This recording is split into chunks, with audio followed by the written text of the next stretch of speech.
ये 90 डिग्री होना चाहिए। अगर मैं आपका थीटा यहाँ पे दिया हुआ है ना, ये मान लीजिए यहाँ पे थीटा, यहीं पे कोण दिया हुआ है, इसको हम उन्नयन कोण बोलेंगे। यहाँ से अगर मैं देख रहे हैं ऊपर की तरफ तो उन्नयन कोण बोलेंगे। थीटा है ना, तो इसके सामने का ये जो होगा ना, इसको हम लंब बोलते हैं, यानी कि परपेंडिकुलर बोल सकते हैं, पी से डिनोट कर सकते हैं।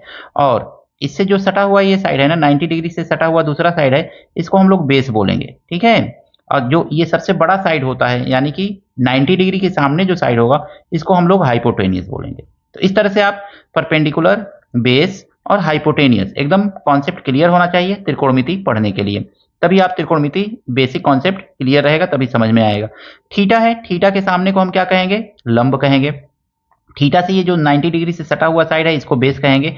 और जो कर्ण होता है, ये 90 डिग्री के सामने का होता है, हाइपोटेनियस बोला जाता है। अब इसमें ना 2 ठो वैल्यू दिया रहेगा, तीसरा पूछेगा आपसे। तो 2 ठो वैल्यू में से तीसरा पूछेगा कैसे, तो पाइथागोरस प्रमेय लगाएंगे। पाइथागोरस प्रमेय होता क्या है, तो पाइथागोरस प्रमेय होता है हाइपोटेनियस का square is equal to perpendicular का स्क्वायर प्लस बेस का स्क्वायर। तो ये आपका पाइथागोरस प्रमेय होता है, हाइपोटेनियस का स्क्वायर प्लस परपेंडिकुलर का स्क्वायर, हाइपोटेनियस का square is equal to perpendicular का स्क्वायर प्लस बेस का स्क्वायर। इस पाइथागोरस प्रमेय को आपको एकदम दिमाग में बैठा लेना है, क्योंकि ये बार बार इसमें यूज किया जाएगा। हाइट और डिस्टेंस में भी इसका यूज करेंगे और त्रिकोणमिति में भी इसका यूज करके हम अन्य त्रिकोणमिति अनुपातों को निकालने का प्रयास करेंगे। तो इस तरह से ये थीटा दिया रहेगा, परपेंडिकुलर दिया रहेगा, हाइपोटेनियस और बेस दिया रहेगा। अब देखिए दोस्तों, हमको त्रिकोणमिति अनुपात निकालना है। त्रिकोणमिति अनुपात निकालने के लिए हम लोग क्या करेंगे, तो देखेंगे तो साइन थीटा, साइन थीटा बराबर क्या होगा, तो साइन थीटा बराबर होता है, इसको याद कर लीजिए, एकदम दिमाग में बैठा लीजिए, लंब बटा कर्ण होता है, ठीक है। तो साइन थीटा बराबर लंब बटा कर्ण, ऐसे लिख लीजिए। लंब को आप यल से डिनोट कर सकते हैं और कर्ण को आप के से डिनोट कर सकते हैं, ठीक है। कॉस थीटा बराबर क्या होता है, तो आधार बटा कर्ण, तो लिखिए आधार बटा कर्ण। तो इस तरह से आधार बटा कर्ण हो जाएगा ये। अब tan theta is equal to क्या होगा, तो आधार के लिए हम यहाँ पे लिख लेंगे a और कर्ण के लिए लिख लेंगे k, ठीक है। tan थीटा बराबर क्या होगा, तो लंब बटा आधार होता है, तो लंब बटा आधार, तो लंब बटा आधार लिखिए यहाँ पे, ठीक है, आधार, तो आधार इस तरह से लिख लीजिए, लंब बटा आधार। लंब के लिए क्या होगा, यल बटा ए। तो इस तरह से लंब बटा कर्ण, यानी कि परपेंडिकुलर अपन हाइपोटेनियस, बेस अपन हाइपोटेनियस और परपेंडिकुलर अपन बेस, ऐसे भी लिख सकते हैं। अब इसको अगर मैं ट्रिक यूज करें ना, तो ऊपर का सब अगर मैं लिखेंगे तो हम क्या लिख सकते हैं, यल ए यल, लाल यल ए यल, और नीचे का देखेंगे ना तो के ए, तो नीचे का आपका हो जाएगा के ए, लाल बटा कका, तो लाल बटा कका से इसको हम याद कर सकते हैं, sine theta cos theta tan theta, लाल बटा कका से इसको हम सिंपली याद कर सकते हैं इस ट्रिक को। इसी को जब उल्टा कर देंगे ना, तो यहाँ पे जस्ट इसका अपोजिट ये होता है, जैसे cosec theta is equal to क्या होगा दोस्तों, तो cosec theta is equal to होगा ना, कर्ण ऊपर चला जाएगा, लंब नीचे आ जाएगा, तो लिख लीजिए कर्ण बटा लंब लिख दीजिए। सेम उल्टा होता है, याद रखिएगा, कर्ण बटा लंब इज इक्वल टू कर्ण कितना क्या लिखेंगे, के, और लंब के लिए यल लिखेंगे। सेक थीटा कॉस थीटा का उल्टा होता है, तो आधार बटा कर्ण था, तो ये क्या हो जाएगा, कर्ण बटा आधार, तो कर्ण बटा आधार, तो सिंपली कर्ण बटा हम आधार लिख लेंगे, आधार, ठीक है, आधार। इसको देखेंगे इंग्लिश में तो के बटा ए लिखेंगे। इसी तरह से कॉट थीटा बराबर क्या हो जाएगा, तो आधार बटा आधार, आधार बटा लंब हो जाएगा, तो आधार बटा लंब लिख लीजिए सिंपली, लंब, इस तरह से।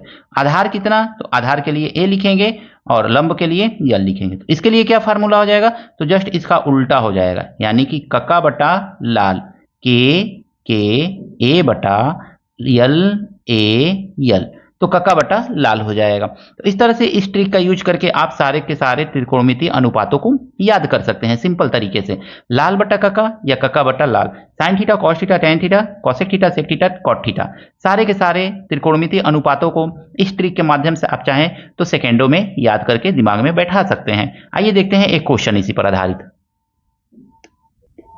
देखिए दोस्तों, पहला क्वेश्चन है, यदि tan a बराबर 4/3 तो कोण ए के अन्य त्रिकोणमितीय अनुपात ज्ञात कीजिए। tan a दिया हुआ है ना, तो हम a यहीं पे मान लेंगे, tan a यानी कि ये a है, इसको मान लीजिए b और इसको मान लीजिए c। इसमें देखने से ही लग रहा है कि ये क्या होगा, 90 डिग्री होगा।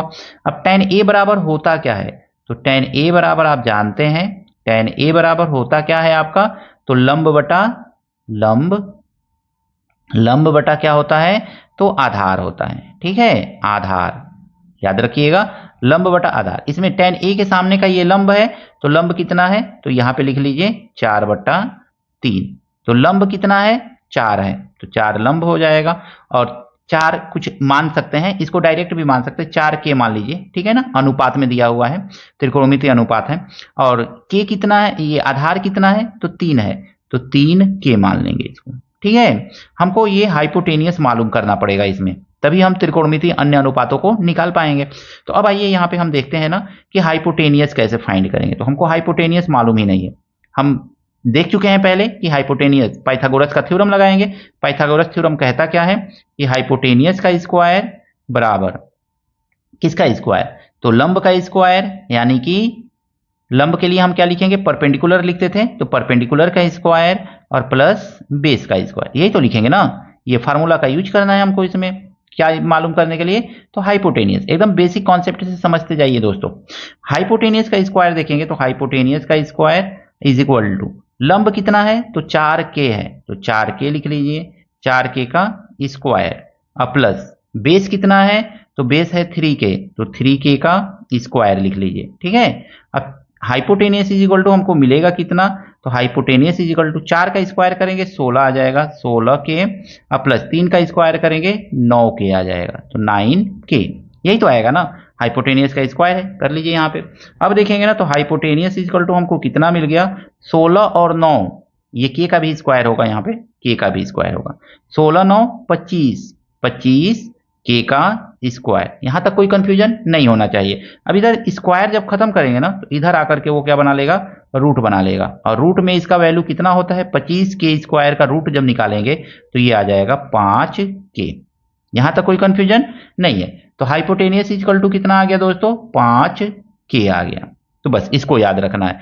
यहाँ पे इसको समराइज कर लीजिए, यानी कि आपको देखेंगे अगर मैं, तो परपेंडिकुलर यानी कि लंब कितना आया है, तो लंब आ गया है आपका, लंब लंब बराबर आया है आपका 4k, यही ना लिखेंगे।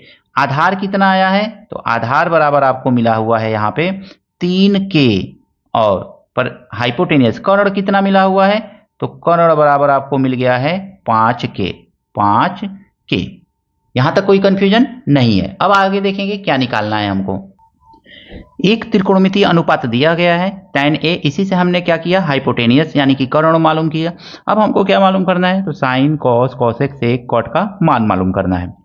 हमने पाइथागोरस प्रमेय का यूज करके क्या मालूम कर लिया, कर्ण मालूम किया।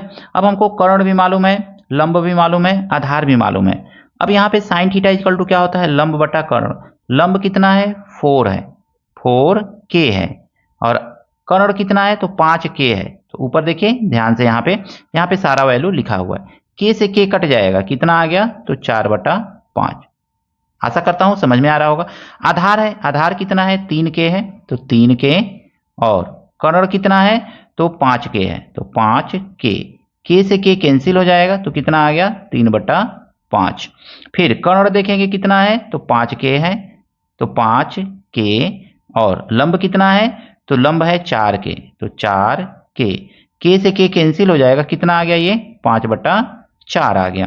कर्ण कितना है, 5k है, तो 5k, और आधार कितना है, तो 3k है, तो 3k लिख लेंगे, k से k चला जाएगा, तो आपका कितना आ जाएगा, 5/3। फिर देखेंगे आधार कितना है इसमें, तो आधार है 3k, तो 3k, और लंब कितना है, तो 4k है, तो 4k, k से k कैंसिल हो जाएगा, तो कितना आ जाएगा, 3/4। तो इस तरह से पांचों त्रिकोणमितीय अनुपात आप चाहें तो ये यूज करके फार्मूला का आसानी से निकाल सकते हैं। क्या क्या करना है आपको, तो पाइथागोरस थ्योरम का यूज करना है।